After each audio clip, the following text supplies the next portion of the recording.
la produttrice del film, cari. Welcome. You're the producer of the film. Yes, I am. So, congratulations. Thank you.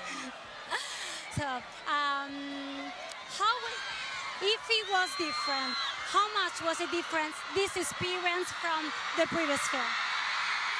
Well, of course, we had a change in director, and that was a big difference. I mean, Suzanne Collins has stayed very involved from the beginning. She entrusted me with her books, and so I promised her that I would always protect them.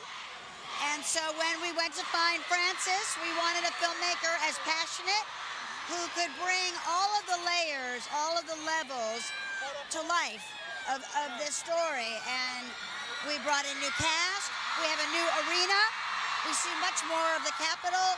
So it's a very different canvas and a very different film.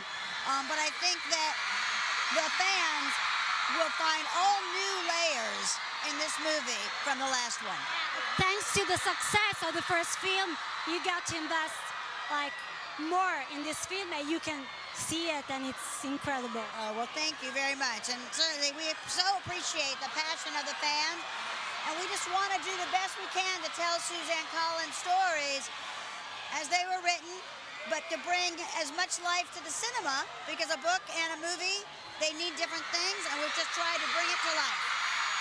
And I know that obviously the book is written from the point of view of Katniss, so everything you added is totally your and the director's contribution. Yes, we tried to create a world around her to see what does it mean for a country to go into revolution, for uprisings to shift to full-blown revolution, and what would it take? And how would the government try to shut her down? So we really understand what she is up against.